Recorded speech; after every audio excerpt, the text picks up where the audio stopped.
Hello and welcome everyone. In this video tutorial, we are going to learn about SQLite database and we will understand how we can utilize the SQLite database with the help of Python. So we will start off this video tutorial by giving an introduction related to SQLite, and then we will understand the steps to establish a connectivity between SQLite and Python. So without any further delay, let's jump to the topic and let's understand about SQLite. Basically, SQLite is a serverless database that comes inbuilt with Python programming language.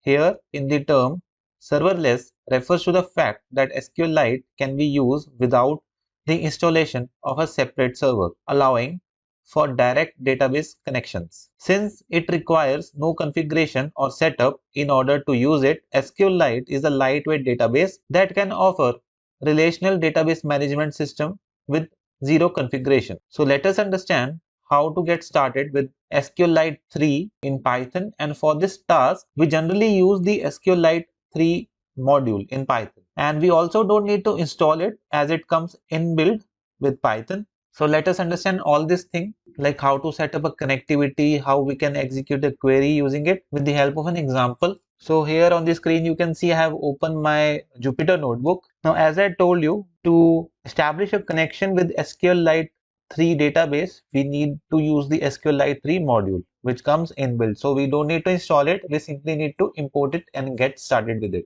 So this is the very first statement in our very first example, import SQLite 3, where SQLite 3 is the module. And just like the previous example, we can establish a connection between the server and the Python with the help of connect method.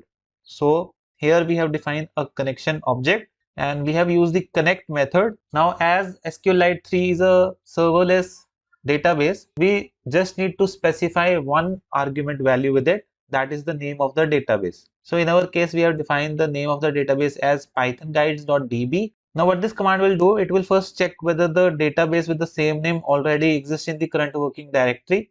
If it already exists, then it will establish the connection between that database and the Python. And if that database does not exist in the current working directory, it will create the database with the given specified name. So in our case, we have specified the name as Python guides. So it will create a database file with the same name. And then we use the print statement to print the connection variable, and in the last, as we have discussed earlier, we use the close method with it to close the database connection, which is also very important. Now before I execute this cell, let's check whether the database file with the same name already exists in the current working directory or not. So I will copy this name from here. This is my current working directory, so I will search for the given name, and as you see there is no result.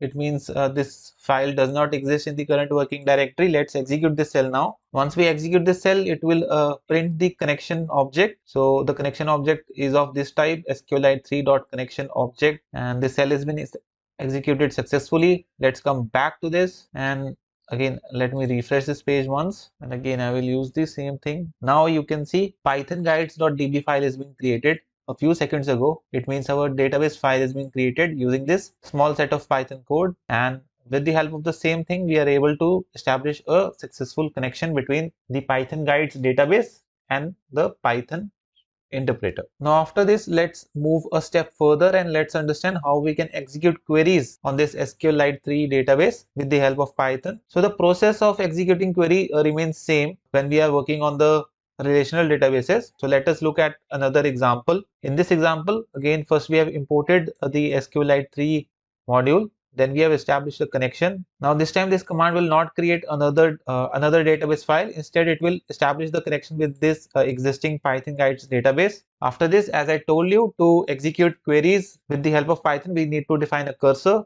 So we use the cursor method here to define a cursor object, and this is the cursor object. Then we use the execute function. Then we use the execute method. And what we are doing with this, we are using the create table statement. It means we are going to create a table employees. Now this employees table will have 4 columns. So very first one is this employee ID, then there is employee name, then salary, and then employee department. Now after executing the above query, we use the commit method to commit the changes in our database, and in the last we have closed the connection. Now let me execute this cell, and once it has been executed successfully, what I will do, I will use the SQLite browser. So there is one very lightweight application related to SQLite, that is DB browser. And once we run this, we have to click on files, and from here I need to click on this open database option, and from here I need to open that python guides.db file. So I will quickly open that file. So once I open this file, here you can see it is showing under tables, there is one table with name employees, and this is the command that we have used. If I browse the table here, you can see